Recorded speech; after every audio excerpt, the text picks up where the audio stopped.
ഇന്ന് പരിചയപ്പെടാൻ പോകുന്നത് ക്രൈസാന്തമം അല്ലെങ്കിൽ ജമന്തി എന്ന പുഷ്പത്തെ കുറിച്ചാണ്. ഡെൻഡ്രാന്തിമ ഗ്രാൻഡിഫ്ലോറ എന്ന ശാസ്ത്രീയ നാമത്തിൽ അറിയപ്പെടുന്ന ഈ പുഷ്പം ആസ്റ്ററേസി എന്ന സസ്യകുടുംബത്തിൽപ്പെടുന്നു. ക്രൈസാന്തിമം വളരെ കാലം മുമ്പ് തന്നെ വാണിജ്യ അടിസ്ഥാനത്തിൽ കൃഷി ചെയ്തു വന്നിരുന്ന ഒരു പുഷ്പവിളയാണ്.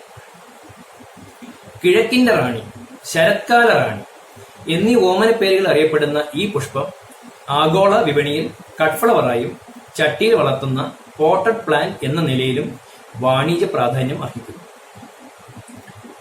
വൈവിധ്യവും ആകർഷകവുമായ വർണ്ണങ്ങളിലും ആകൃതിയിലും വലിപ്പത്തിലും ഇവ ലഭ്യമാണ്. താരതമ്യേന എളുപ്പത്തിൽ വളർത്തിയെടുക്കാവുന്നതിനാലും വർഷത്തിൽ എല്ലാ സീസണുകളിലും കൃഷി ചെയ്യാവുന്നതിനാലും കൃഷിക്കാർക്കും പൂന്തോട്ട നിർമ്മാതാക്കൾക്കും ഇവ വളരെ പ്രിയങ്കരമാണ്. നിങ്ങൾ എല്ലാവരും തന്നെ ക്രൈസാന്തിമം പൂവ് കണ്ടിട്ടുണ്ടാകും എന്ന് ഞാൻ വിശ്വസിക്കുന്നു. ഈ സുന്ദര പുഷ്പങ്ങളുടെ ജന്മദേശം ചൈനയാണെന്നാണ് കരുതപ്പെടുന്നത്. സുവർണ പുഷ്പം എന്നർത്ഥം വരുന്ന ക്രൈസോസ് എന്നും ആൻതോസ് എന്നുമുള്ള രണ്ട് ഗ്രീക്ക് പദങ്ങളിൽ നിന്നാണ് ക്രൈസാന്തമം എന്ന പേര് ലഭിച്ചത്. പേര് സൂചിപ്പിക്കുന്ന പോലെ തന്നെ ഇവയുടെ ആദ്യകാല ഇനങ്ങൾ മഞ്ഞ നിറത്തിലുള്ളവയായിരുന്നു. എന്നാൽ ഇവയിൽ സ്വാഭാവിക സംഭരണവും കൃത്രിമ സംഭരണങ്ങളും നടന്നതിനാൽ ഇന്ന് ഏതാണ്ട് 3000-ലേറെ ജമന്തി ഇനങ്ങൾ ഉള്ളതായി കരുതപ്പെടുന്നു. ഇനി നമുക്ക് ക്രൈസാന്തമത്തിന്റെ വിവിധ ഉപയോഗങ്ങൾ എന്തെല്ലാമാണെന്ന് നോക്കാം. വിരിഞ്ഞു നിൽക്കുന്ന ചെറു പുഷ്പങ്ങൾ മാലകൾ ഉണ്ടാക്കാൻ അനുയോജ്യമാണ്. വലിയ പുഷ്പങ്ങൾ അലങ്കാരത്തിനും ബൊക്കെ, ഫ്ലവർ അറേഞ്ച്മെന്റ് എന്നിവയ്ക്കും ഉപയോഗിക്കാം. ഉയരം കൂടിയ ഇനങ്ങൾ പൂന്തോട്ടങ്ങളുടെ പശ്ചാത്തലം ഒരുക്കാനും ഉയരം കുറഞ്ഞ കുള്ളൻ ഇനങ്ങൾ ഫ്ലവർ ബെഡുകൾ നിർമ്മിക്കാനും ചട്ടിയിൽ വളർത്താനും ഉപയോഗിക്കാം. നീളമുള്ള തണ്ടുകളോടുകൂടിയ ഇനങ്ങൾ കട്ട് ഫ്ലവറിനായി ഉപയോഗിക്കുന്നു. അടുത്തത് ഏറ്റവും പ്രധാനപ്പെട്ട മറ്റൊരു ഉപയോഗം എന്ന് പറയുന്നത് പൈറിത്രിൻ എന്ന കീടനാശക സ്വഭാവമുള്ള രാസവസ്തു അടങ്ങിയിരിക്കുന്നതിനാൽ കീടനാശിനി നിർമ്മാണത്തിനായി ജമന്തി വ്യാപകമായി വളർത്തുന്നു. ഇനി നമുക്ക് ജമന്തി ചെടിയുടെ പ്രധാന സവിശേഷതകൾ എന്തെല്ലാമാണെന്ന് പരിശോധിക്കാം. ഭാഗികമായി ദൃഢമായ തണ്ടോടുകൂടിയ ജമന്തി ചെടികൾ ദീർഘകാല സസ്യങ്ങൾ അഥവാ പെരനിയൽസ് എന്നാണ് അറിയപ്പെടുന്നത്. സാധാരണയായി 1 മീറ്റർ വരെ ഉയരത്തിൽ വളരുന്ന ചെടികളാണെങ്കിലും കുറ്റിച്ചെടികളായി വളരുന്ന ഇനങ്ങളും നിലംപറ്റി വളരുന്ന ഇനങ്ങളും കണ്ടുവരുന്നു.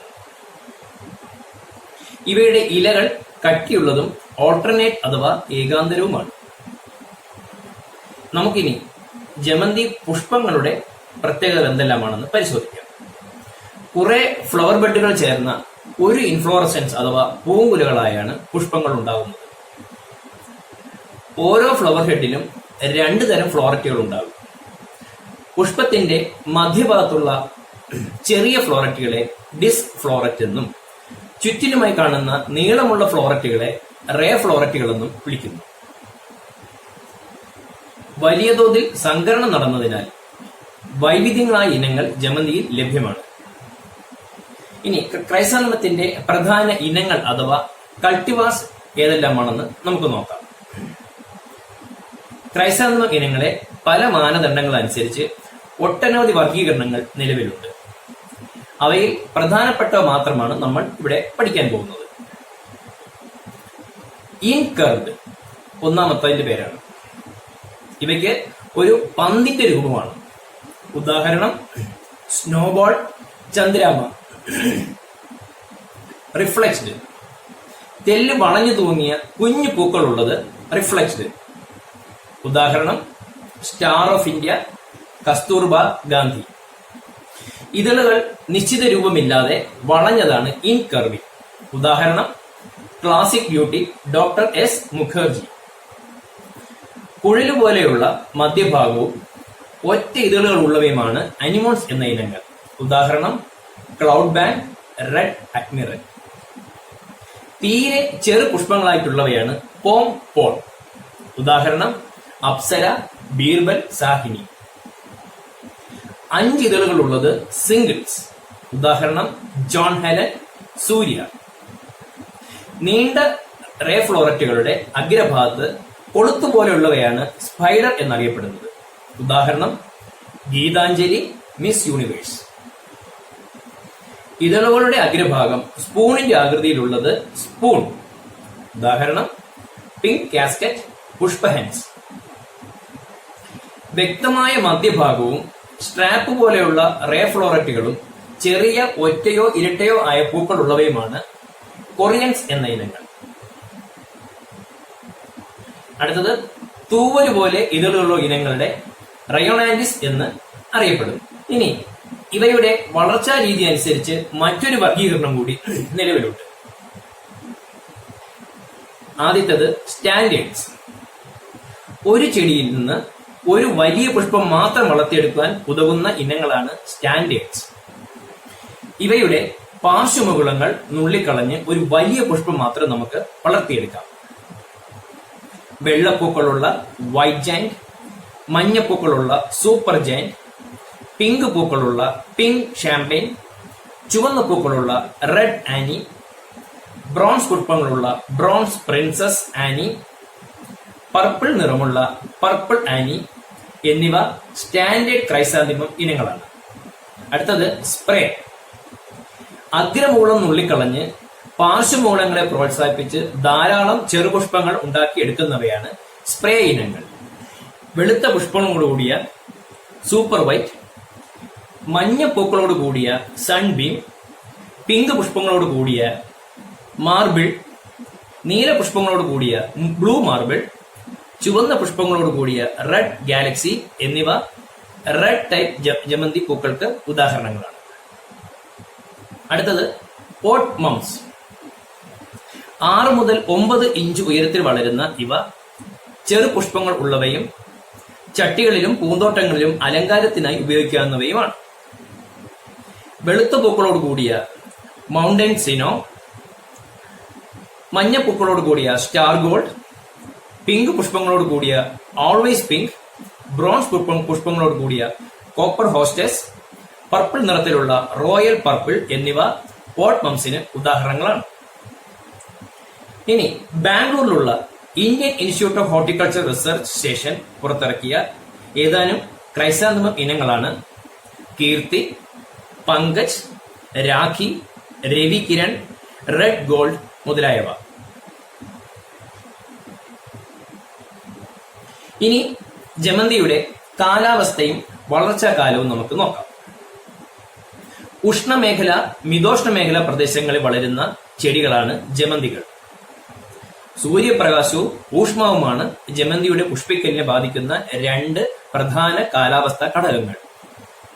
ഇവയ്ക്ക് അനുയോജ്യമായ പകൽ താപനില 20 മുതൽ 29 ഡിഗ്രി സെൽഷ്യസ് വരെയും രാത്രി താപനില 15 മുതൽ 20 ഡിഗ്രി സെൽഷ്യസ് വരെയുമാണ്.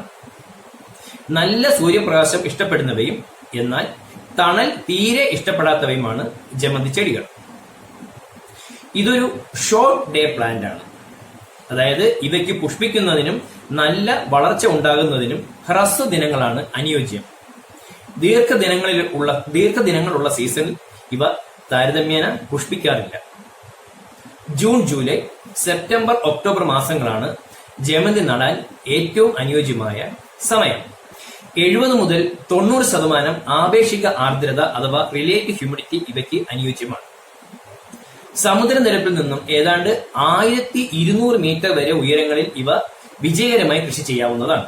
അടുത്തത് മണ്ണ്. നല്ല നീർവാർച്ചയുള്ള റെഡ് ലോം സോയിലും നല്ല വായുസഞ്ചാരം അഥവാ എയറേഷനുള്ള സാൻഡി സോയിലും ഇവയ്ക്ക് ഏറ്റവും അനുയോജ്യമാണ്. ജമന്തിയുടെ വേരുകൾ നാരുവേരുകൾ അഥവാ ഫൈബ്രസ് റൂട്ട് സിസ്റ്റം ആയതുകൊണ്ട് ചുവട്ടിൽ വെള്ളം കെട്ടിക്കിടക്കുന്നത് ചെടിക്ക് വളരെ ദോഷകരമാണ്. ന്യൂട്രൽ pH ഉള്ളതോ ചെറിയ അമ്ലത്വമുള്ളതോ അത് മീൻ സ്ലൈറ്റ്ലി അസിഡിക് ആയിട്ടുള്ള അങ്ങനെയുള്ളതോ ആയ മണ്ണുകളാണ് ജമന്തി കൃഷിക്ക് ഏറ്റവും അനുയോജ്യം. പ്രവർത്തന രീതികൾ. ഇനി നമുക്ക് ജമന്തിയിലെ പ്രവർത്തന രീതികൾ ഏതൊക്കെല്ലാമാണെന്ന് പരിശോധിക്കാം. കായിക പ്രവർത്തനത്തിലൂടെയും വിത്ത് മുഖേനയും ഇവ പ്രവർത്തനം നടത്താം അഥവാ പ്രൊപ്പഗേഷൻ നടത്താം. ശുദ്ധമായ ഇനങ്ങൾ വികസിപ്പിച്ചെടുക്കാനാണ് സാധാരണയായി വിത്ത് വഴിയുള്ള പ്രവർത്തന രീതി അവലംബിക്കുന്നത്. ചെടിയുടെ ചുവട്ടിൽ മുളച്ചു വളരുന്ന സക്കറുകൾ അഥവാ കന്ന് തൈകൾ വഴിയോ നന്നായി വളരുന്ന ആരോഗ്യമുള്ള കാണ്ഡത്തിന്റെ അഗ്രഭാഗം മുറിച്ചു നട്ടോ ഇവയെ ടെർമിനൽ കട്ടിങ്സ് എന്ന് പറയുന്നു. അങ്ങനെയാണ് നമ്മൾ കായിക പ്രജനനം നടത്തുന്നത്. നഴ്സറികളിൽ സ്റ്റോക്ക് പ്ലാന്റ് നിർമ്മിക്കാനാണ് സാധാരണ സക്കറുകൾ ഉപയോഗിക്കുന്നത്. ഇവയിൽ നിന്നും വാണിജ്യ അടിസ്ഥാനത്തിൽ കൃഷി ചെയ്യുവാനായി 5 മുതൽ 7 സെന്റിമീറ്റർ വരെ വലിപ്പമുള്ള അഗ്രകാണ്ഡ ഛേദം അഥവാ ടെർമിനൽ കട്ടിങ്സ് ആണ് സാധാരണയായി ഉപയോഗിക്കുന്നത്. ഇനി നമുക്ക് സക്കറുകളിൽ നിന്നും സ്റ്റോക്ക് പ്ലാന്റ് തിരഞ്ഞെടുക്കുന്നത് എങ്ങനെയാണെന്ന് നോക്കാം. ഭൂകാണ്ഡത്തിൽ നിന്നും സക്കറുകൾ വേർതിരിച്ച് ജനുവരി മാസം നഴ്സറികളിൽ നട്ടുപിടിപ്പിക്കുന്നു. നന്നായി ശാഖകൾ ഉണ്ടാകുന്നതിനും ചെടി നല്ല കരുത്തുറ്റ് നിലനിർത്തുന്നതിനും തുടർച്ചയായി പിഞ്ചിങ് ചെയ്യേണ്ടത് അത്യാവശ്യമാണ്. പിഞ്ചിങ് ഏപ്രിൽ മാസത്തിൽ ആരംഭിക്കുന്നു. ജൂൺ മാസം വരെ തുടർച്ചയായി എല്ലാ മാസങ്ങളിലും പിഞ്ചിങ് ചെയ്യേണ്ടത് അത്യാവശ്യമാണ്. ജൂൺ മാസത്തിലെ 3ാമത്തെ പിഞ്ചിങ്ങിന് ശേഷം ലഭിക്കുന്ന കട്ടിങ്ങുകൾ മദർ പ്ലാന്റ് നിർമ്മിക്കുന്നതിനായി ഉപയോഗിക്കുന്നു. ഇനി നമുക്ക് ടെർമിനൽ കട്ടിങ്ങുകൾ തയ്യാറാക്കുന്നത് എങ്ങനെയാണെന്ന് പരിശോധിക്കാം. 3ാമത്തെ പിഞ്ചിങ്ങിന് ശേഷം ലഭിക്കുന്ന ടെർമിനൽ കട്ടിങ്ങുകളാണ് നമ്മൾ നടാനായി ഉപയോഗിക്കുന്നത്. ഇങ്ങനെ എടുക്കുന്ന കട്ടിങ്ങുകളുടെ അഗ്രഭാഗത്തുള്ള ഇലകൾ സാധാരണ നമ്മൾ നീക്കം ചെയ്യുന്നു. വേഗത്തിൽ വേര് പിടിപ്പിക്കുന്നതിനായി കട്ടിങ്ങുകളുടെ അടിഭാഗം നമ്മൾ IBA എന്ന റൂട്ട് ഹോർമോണിൽ മുക്കിയതിനു ശേഷം നടുന്നു. ഇതോടൊപ്പം അടിഭാഗം ഏതെങ്കിലും കോപ്പർ കുമിൾനാശിനിയിൽ മുക്കി നടുന്നത് ഭാവിയിൽ കുമിൾ രോഗബാധ ഉണ്ടാകാതിരിക്കാൻ സഹായിക്കും. വിള പരിചരണ മുറകൾ. അതിൽ ആദ്യം നിലമൊരുക്കൽ. ജമന്തി നന്നായി വളരാൻ നിലം നന്നായി ഒരുക്കേണ്ടത് അത്യാവശ്യമാണ്. അപ്പോൾ ജമന്തി നടാനായി തിരഞ്ഞെടുത്ത സ്ഥലം 2 മുതൽ 3 തവണ നന്നായി ഉഴുത് നിരപ്പാക്കേണ്ടതാണ്. ബേസൽ ഡോസ് അഥവാ അടിവളമായി ഏതാണ്ട് 5 കിലോഗ്രാം എന്ന തോതിൽ ഫാം യാർഡ് മെനുവർ അല്ലെങ്കിൽ കാലിവളം ചേർത്ത് കൊടുക്കേണ്ടതാണ്. അടുത്തത് നടീൽ. ജൂൺ, ജൂലൈ, സെപ്റ്റംബർ, ഒക്ടോബർ മാസങ്ങളാണ് നടീലിന് അനുയോജ്യം. സ്പേസിംഗ്. 30 സെന്റിമീറ്ററിന് 30 സെന്റിമീറ്റർ അകലത്തിലാണ് ചെടികൾ നടേണ്ടത്. അടുത്തത് വളപ്രയോഗം. ജമന്തി കൃഷിക്ക് ശുപാർശ ചെയ്തിരിക്കുന്ന NPK-യുടെ അളവ് ഹെക്ടറിൽ 125:120:25 കിലോഗ്രാമാണ്. ഹെക്ടറിന് 25 ടൺ കാലിവളവും 62.5 kilogram nitrogen, 120 kilogram phosphorus, 25 kilogram potash എന്നിവ അടിവളമായി നൽകേണ്ടതാണ്. നട്ട് 30 ദിവസങ്ങൾക്ക് ശേഷം ബാക്കി പകുതി നൈട്രജൻ അതായത് 62.5 കിലോഗ്രാം ടോപ്പ് ഡ്രസ്സിംഗ് അഥവാ മേൽവളമായി നൽകേണ്ടതാണ്. 0.25% സിങ്ക് സൾഫേറ്റും 0.5% മഗ്നീഷ്യം സൾഫേറ്റും ചേർന്ന സൂക്ഷ്മ വള മിശ്രിതം ഇലകളിൽ തളിച്ചു കൊടുക്കുന്നത് നല്ലതാണ്. ജലസേചനം. ആദ്യത്തെ മാസം ആഴ്ചയിൽ 2 തവണ ജലസേചനം നടത്തേണ്ടതാണ്. പിന്നീട് ആഴ്ചയിൽ 1 തവണ വെള്ളം നൽകിയാൽ മതിയാവും. ചുവട്ടിൽ കൂടുതൽ വെള്ളം കെട്ടിക്കിടക്കുന്നത് ചെടികളുടെ വേരുകൾക്ക് ദോഷം ചെയ്യും. സ്പെഷ്യൽ ഹോർട്ടിക്കൾച്ചറൽ പ്രാക്ടീസുകൾ അഥവാ പ്രത്യേക കാർഷിക പരിചരണ മുറകൾ. അപ്പൊ ജമന്തിയിൽ ചെയ്യുന്ന പ്രത്യേക കാർഷിക പരിചരണ മുറകൾ എന്തെല്ലാമാണെന്ന് നമുക്ക് പരിശോധിക്കാം. 1. സ്റ്റേക്കിംഗ് അഥവാ താങ്ങ് നൽകൽ. ചെടികളെ ലംബമായി നിർത്താനും പുഷ്പങ്ങളുടെയും ചെടികളുടെയും കൃത്യമായ ആകൃതി നിലനിർത്താനുമാണ് സ്റ്റേക്കിംഗ് ചെയ്യുന്നത്. എല്ലാ ഇനങ്ങൾക്കും സ്റ്റേക്കിംഗ് ചെയ്യണമെന്നില്ല. ഒറ്റ പുഷ്പം മാത്രം വളർത്തിയെടുക്കുന്ന ചെടികൾക്ക് 1 താങ്ങ് അഥവാ സിംഗിൾ സ്റ്റേക്ക് മതിയാകും. ചെറു പുഷ്പങ്ങൾ ഉണ്ടാവുന്ന ഇനങ്ങൾക്ക് 5 മുതൽ 8 വരെ താങ്ങുകൾ നമ്മൾ നൽകാറുണ്ട്. അടുത്തത് പിഞ്ചിങ്. തൈകളുടെ മുകൾ ഭാഗത്തെ 1.5 മുതൽ 3 സെന്റിമീറ്റർ വരെ നീളമുള്ള അഗ്രഭാഗം നുള്ളിക്കളയുന്നതിനെയാണ് പിഞ്ചിങ് എന്ന് പറയുന്നത്. ഈ പിഞ്ചിങ്ങിന് സ്റ്റോപ്പിംഗ് എന്നും പറയാറുണ്ട്. നമ്മുടെ തള്ളവിരലും ചൂണ്ടുവിരലും ഉപയോഗിച്ചാണ് ഇത് ചെയ്യുന്നത്. അഗ്രമൂലം ഛേദിച്ച് കളയുന്നതിനെയാണ് നമ്മൾ പിഞ്ചിങ് എന്ന് പറയുന്നത്. അങ്ങനെ ചെയ്യുമ്പോൾ പാർശ്വമുകുളങ്ങളെ പ്രോത്സാഹിപ്പിക്കുകയും എല്ലാ പാർശ്വങ്ങളിലും അല്ലെങ്കിൽ പാർശ്വശാഖകളിലും പുഷ്പങ്ങൾ ഉണ്ടാകാൻ ഇത് കാരണമാകുകയും ചെയ്യുന്നു. അടുത്തത് ഡീസക്കറിംഗ്. കൃത്യമായ ഇടവേളകളിൽ സക്കറുകൾ മുറിച്ചു മാറ്റുന്നതിനെയാണ് ഡീസക്കറിംഗ് എന്ന് പറയുന്നത്. ചെടികൾ കരുത്തുറ്റതായി നിലനിർത്തുന്നതിന് വേണ്ടിയാണ് സക്കറുകൾ നമ്മൾ നീക്കം ചെയ്യുന്നത്. ഡീസക്കറിംഗ് ചെയ്യാത്ത ചെടികൾ ക്ഷയിച്ചു പോകാൻ സാധ്യതയുണ്ട്. അടുത്തത് ഡീ ഷൂട്ടിംഗ്. പാർശ്വകാണ്ഡങ്ങൾ ഈ 2.5 സെന്റിമീറ്റർ നീളം എത്തുന്നതിന് മുമ്പ് മുറിച്ചു മാറ്റുന്ന പ്രക്രിയയാണ് ഡീ ഷൂട്ടിംഗ്. ഇത് കൃത്യമായ ഇടവേളകളിൽ ചെയ്യേണ്ടത് അത്യാവശ്യമാണ്. വലിയ പുഷ്പങ്ങൾ ഉണ്ടാകുന്ന ലാർജ് ഫ്ലവേർഡ് ഇനങ്ങളിലും അലങ്കാരത്തിന് ഉപയോഗിക്കുന്ന ഡെക്കറേറ്റ് ഇനങ്ങളിലുമാണ് സാധാരണയായി ഡീ ഷൂട്ടിംഗ് ചെയ്യുന്നത്. ഒരു ചെടിയിൽ നിന്ന് 1 അല്ലെങ്കിൽ 3 പുഷ്പങ്ങൾ മാത്രം വളർത്തിയെടുക്കുന്നതിനും പുഷ്പങ്ങളുടെ ഗുണനിലവാരം ഉറപ്പുവരുത്തുന്നതിനുമാണ് ഡീ ഷൂട്ടിംഗ് ചെയ്യുന്നത്. അടുത്തത് ഡിസ് ബഡ്ഡിംഗ്. പൂമൊട്ടുകൾ നീക്കം ചെയ്ത് നമുക്ക് ആവശ്യമായ നല്ല വലിപ്പമുള്ളവയും ഗുണനിലവാരമുള്ളവയുമായ ഒറ്റ പുഷ്പമോ ഗുണനിലവാരമുള്ള ചെറു പുഷ്പങ്ങളോ ഉണ്ടാക്കിയെടുക്കുവാൻ സഹായിക്കുന്ന ഒരു പ്രത്യേക കാർഷിക പരിചരണ മുറയാണ് ഡിസ് ബഡ്ഡിംഗ്. അടുത്തത് ട്രെയിനിങ്. കൃത്യമായ പിഞ്ചിങ്ങിലൂടെയും ശാഖകൾ കോതുന്നതിലൂടെയും ആകർഷകമായ രീതിയിൽ ചെടികളെ മാറ്റിയെടുക്കുന്ന പ്രക്രിയയാണ് ട്രെയിനിങ്. ജമന്തിയിലെ വിവിധ ട്രെയിനിങ് രീതികൾ ഏതെല്ലാമാണെന്ന് നമുക്ക് പരിശോധിക്കാം. ആദ്യത്തേത് ബുഷ് ഫോം. കുറ്റിച്ചെടിയായി പരിവർത്തനം ചെയ്തെടുക്കുന്ന രീതിയാണ് ബുഷ് ഫോം. ഇതില് ചെറു പുഷ്പങ്ങൾ ഉണ്ടാക്കുകയാണ് ഈ രീതിയിലൂടെ അവലംബിക്കുന്നത്. കാസ്കേഡ്. അടുത്തത് പുഷ്പങ്ങൾ ഒരു വെള്ളച്ചാട്ട പ്രവാഹം പോലെയുള്ള രൂപത്തിൽ ചെടികളെ പരിവർത്തനം ചെയ്തെടുക്കുന്നതാണ് കാസ്കേഡ് എന്ന രീതി. ഇതൊരു ജാപ്പനീസ് കലാരൂപമാണ്. അനിമോൺസ്, കൊറിയൻ എന്നീ ഇനങ്ങളാണ് ഈ കലാരൂപം പ്രാവർത്തികമാക്കുന്നതിന് അനുയോജ്യമായിട്ടുള്ളത്. അടുത്തത് സെൻ റിൻ സുക്കൂറി. ഇതും ക്രൈസാന്തമം ട്രെയിനിങ്ങിലെ ഒരു ജാപ്പനീസ് കലാരീതിയാണ്. അടുത്തത് കള നശീകരണം. കളകൾ രൂക്ഷമാകുന്ന മുറയ്ക്ക് 8 മുതൽ 10 തവണ വരെ വീഡിംഗ് അഥവാ കളനശീകരണം ചെയ്യേണ്ടതുണ്ട്. ജമന്തികൾ കരുത്തോടെ വളരാൻ ഇത് വളരെ അത്യാവശ്യമാണ്. വളർച്ചാ ഹോർമോണുകൾ അഥവാ പ്ലാന്റ് ഗ്രോത്ത് റെഗുലേറ്ററുകൾ. 50 ppm ജിബർലിക് ആസിഡ് ജമന്തി നട്ട് 30, 45, 60 ദിവസങ്ങൾക്ക് ശേഷം തളിച്ചു കൊടുക്കുകയാണെങ്കിൽ കൂടുതൽ വിളവ് ലഭിക്കുന്നതാണ്. അടുത്തത് സസ്യ സംരക്ഷണം അഥവാ പ്ലാന്റ് പ്രൊട്ടക്ഷൻ. അപ്പോൾ ജമന്തിക്ക് ഭീഷണിയായി നിൽക്കുന്ന കീടങ്ങളും രോഗങ്ങളും ഏതാണെന്ന് നമുക്ക് പരിശോധിക്കാം. ഏഫിഡ്സ്, ഹെയറി കാറ്റർപില്ലർ, ത്രിപ്സ് തുടങ്ങിയ കീടങ്ങളാണ് ജമന്തിയുടെ പ്രധാന ഇൻസെക്ട് പെസ്റ്റുകൾ. റെഡ് സ്പൈഡർ മൈറ്റ്, നിമറ്റോഡുകൾ തുടങ്ങിയവയാണ് ജമന്തി കാണപ്പെടുന്ന പ്രധാന നോൺ ഇൻസെക്ട് പെസ്റ്റുകൾ. ഇനി നമുക്ക് ജമന്തിയിൽ പ്രധാനമായി കാണുന്ന രോഗങ്ങൾ ഏതെല്ലാമാണെന്ന് പരിശോധിക്കാം. ജമന്തിയിൽ കാണപ്പെടുന്ന പ്രധാന കുമിൾ രോഗങ്ങളാണ് ഫ്യൂസേറിയം വിൽറ്റ് അഥവാ ഫ്യൂസേറിയം വാട്ടം, റസ്റ്റ്, ലീഫ് സ്പോട്ട് എന്നിവയും മറ്റ് ഫംഗൽ ഡിസീസുകളാണ്. ബാക്ടീരിയ ഉണ്ടാക്കുന്ന പ്രധാന രോഗങ്ങളാണ് ക്രൗൺ ഗോൾ, ബാക്ടീരിയ ബ്ലൈറ്റ് മുതലായവ. അതുപോലെ ക്രൈസാന്തിമം സ്റ്റണ്ട്, ക്രൈസാന്തിമം മൊസൈക് എന്നിവയാണ് ജമന്തിയിലെ പ്രധാന വൈറസ് രോഗങ്ങൾ. അടുത്തത് വിളവെടുപ്പ്. വിളവെടുപ്പ് സമയവും വിളവെടുപ്പ് സൂചകങ്ങൾ എല്ലാം നമുക്ക് പരിശോധിക്കാം. പൂർണ്ണമായി വിരിഞ്ഞ ജമന്തി പുഷ്പങ്ങളാണ് വിളവെടുക്കുന്നത്. അതിരാവിലെയാണ് സാധാരണ നമ്മൾ ജമന്തി പൂവ് വിളവെടുക്കേണ്ടത്. ഇന്ത്യയിൽ തെക്കൻ സംസ്ഥാനങ്ങളിൽ വിള റാട്ടൂൺ ചെയ്യാറുണ്ട്. റാട്ടൂൺ ചെയ്ത വിളകൾ ഏതാണ്ട് 10 മാസത്തോളം വയലിലുണ്ടാകും.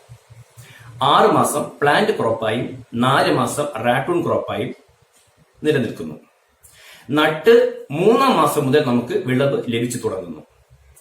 4 ദിവസം കൂടുമ്പോൾ ജമന്തി പൂക്കൾ വിളവെടുപ്പ് നടത്താം. ഇനി നമുക്ക് ഓരോ ഇനങ്ങളുടെയും വിളവെടുപ്പ് സൂചകങ്ങൾ പരിശോധിക്കാം.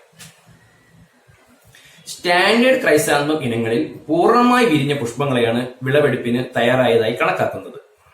കൃത്യമായി പറഞ്ഞാൽ പുറമേയുള്ള ഫ്ലോററ്റുകൾ പൂർണ്ണമായി വിരിഞ്ഞിരിക്കണം. അതുപോലെ തന്നെ ഡിസ്ക് ഫ്ലോററ്റുകൾ നീണ്ടു തുടങ്ങിയിരിക്കുകയും വേണം. ഈ ഘട്ടത്തിലാണ് സ്റ്റാൻഡേർഡ് ഇനങ്ങൾ സാധാരണയായി ഹാർവസ്റ്റിന് വിധേയമാക്കുന്നത്.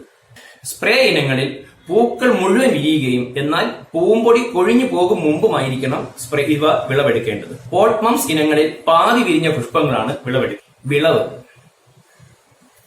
ഹെക്ടറിന് 6 മുതൽ 10 ടൺ വരെയാണ് പ്രധാന വിളയിൽ നിന്നും വിളവ് ലഭിക്കുന്നത്.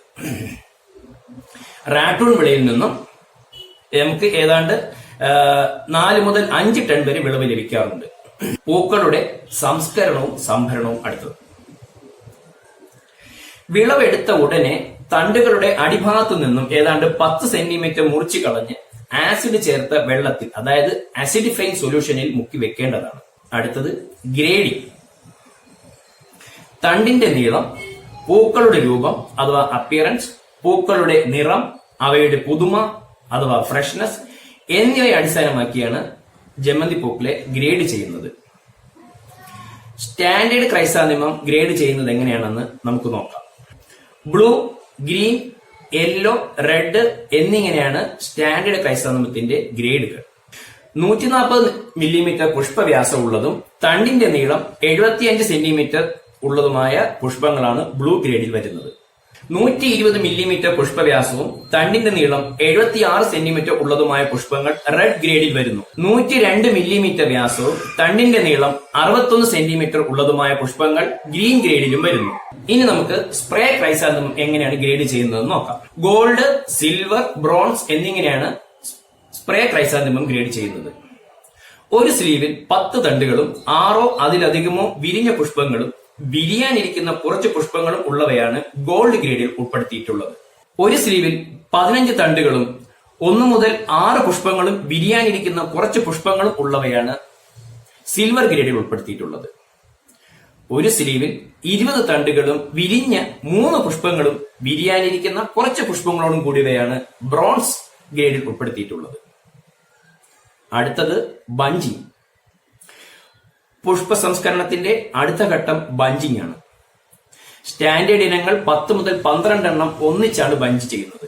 ഇങ്ങനെ ചെയ്യുമ്പോൾ ഇതളുകൾ പരസ്പരം ഉടക്കാതിരിക്കാൻ പാക്കിംഗ് സമയത്ത് ഇവയുടെ ഇടയിൽ ടിഷ്യൂ പേപ്പർ വെക്കാറുണ്ട്. 200 മുതൽ 300 ഗ്രാം ഭാരം വരുന്ന കെട്ടുകളായിട്ടാണ് സ്പ്രേ ക്രൈസാന്തിമം ബഞ്ച് ചെയ്യുന്നത്. പാക്കിംഗ്. പുഷ്പങ്ങൾ പ്ലാസ്റ്റിക് സ്ലീവിൽ പൊതിഞ്ഞ് ഫൈബർ ബോർഡ് ബോക്സിലാണ് പാക്ക് ചെയ്യുന്നത്.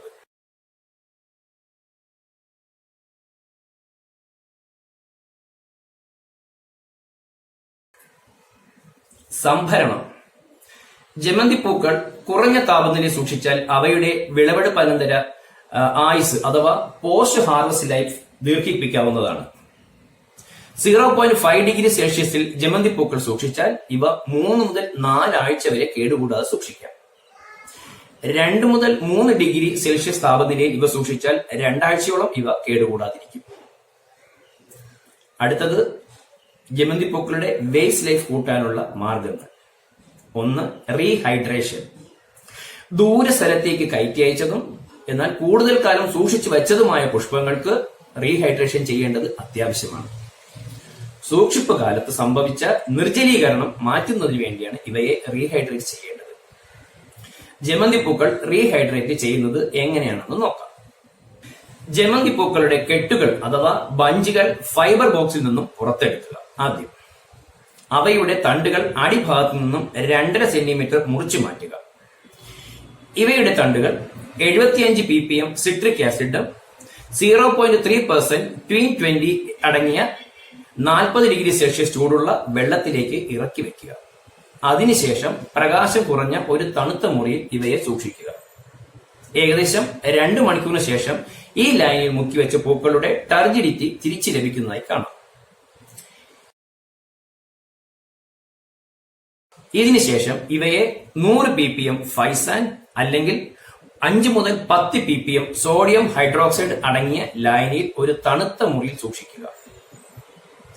പുഷ്പങ്ങളുടെ സൂക്ഷിപ്പ് കാലം അഥവാ വേസ്റ്റ് ലൈഫ് വർദ്ധിപ്പിക്കുന്നതിനായി 1.5% സുക്രോസ്, 200 ppm ഹൈഡ്രോക്സി ഫിനോളിൻ സിട്രേറ്റ് എന്നിവ അടങ്ങിയ ലായനിയാണ് ഉപയോഗിക്കുന്നത്. അപ്പോ ജമന്തിയെക്കുറിച്ചും ജമന്തി പൂക്കളെ കുറിച്ചും ജമന്തി കൃഷിയെക്കുറിച്ചും എല്ലാം നമ്മൾ പഠിച്ചു കഴിഞ്ഞു. ഈ ക്ലാസ് ഇത്രയും നേരം കണ്ടുകൊണ്ടിരുന്ന എല്ലാ കൂട്ടുകാർക്കും നന്ദി.